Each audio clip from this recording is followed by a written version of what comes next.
कलाप्रेमी बंधुगण आज आम बेनिकार स्वर्गत धर्मानंद मेहर द्वारा लिखित श्रीमद् भागवत दशम स्कंदर गोपलीला एवं मथुरा लीला उपर आधारित महान पौराणिक लीला मथुरा विजय बा अक्रूरगम लीला रो शेष रजनी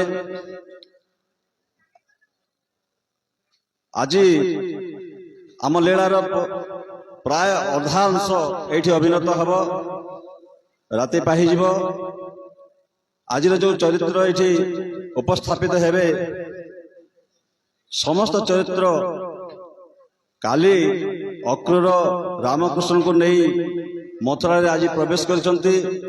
एई मथुरा रे अष्टमल्ल विनाश रजक उदाहरण कबुजा उदाहरण सुदामा चरित्र गंतायित चरित्र इत्यादि अभिनीत हेब।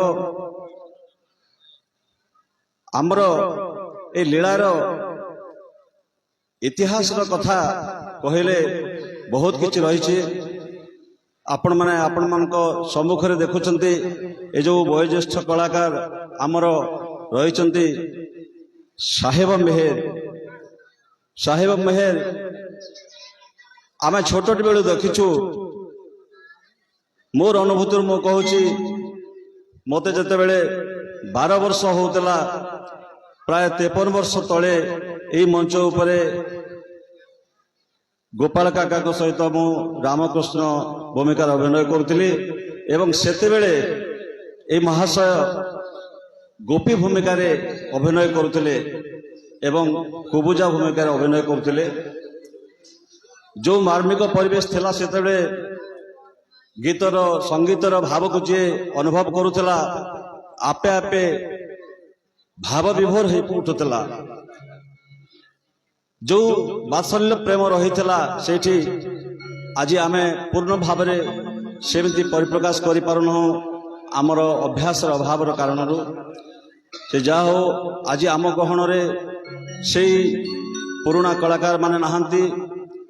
यही मंच उपरे अक्रूर भूमिका रे अभिनय करुଥିଲେ कान्हूचरण मेहर। से गाउଥିଲେ एवं कांदुଥିଲେ तांकर से भाव प्रेम रे विभोर होई से कलाकार आज नहांती किंतु तांकर कथा को तांकर आदेश उपदेश को रक्षा करी आज युवपीढ़ी यही कला को बंचाई रखिछंती। बहुत खुशी लगुची जे प्राय 155 वर्ष हैला यही मंच उपरे यही लीला अभिनय हो आसुची एवं पूजार परंपरा मध्य जारी रही। प्रथम रजनी रे आमे आमर गुरु शंकर मेहर को सम्मानित करिथिलु। ताकर पाखरे बसचंती ताकर भाई किशोर मेहर से मध्य जने वयोज्येष्ठ कलाकार। एमानक उपस्थिति हमको बहुत उत्साहित करुछि। भविष्य रे मध्य मु एठी युवपीढ़ी को अनुरोध करिबी से माने ए कला को बंचाई रखिथिबे। आज बहुत देरी हो गलानी विशेष किसी न कही मुझे अनुरोध करी आमर अक्रूर गमन लीलार परिचालना कमिटीर सभापति श्रीजुक्त विनोद मेहर को से उत्तर दे आमर वयोज्येष्ठ कलाकार साहेब मेहर को सम्मानित करेंगे।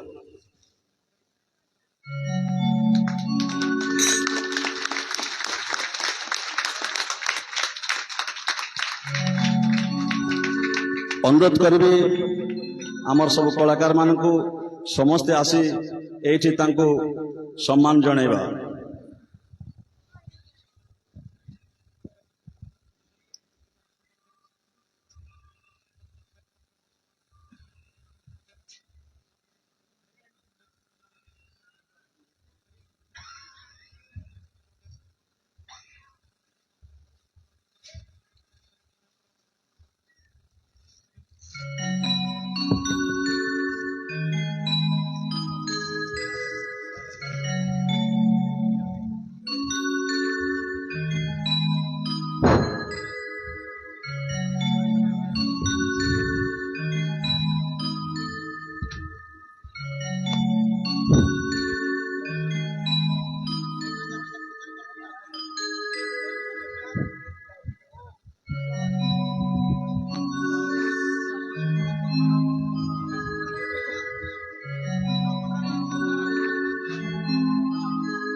एबे आमर लीला आरंभ हो अनुरोध करी समस्त को छोट बड़ कलाकार माने से आपण मैंने उत्साहित करेंगे नीरव समर्थन प्रदान करेंगे एवं ये जो लीलार भाव को आहरण करेंगे आपण माने गीत संगीत को जदि आपण माने पूर्ण भाव उपलब्धि करेंगे तेबे आम ये कलार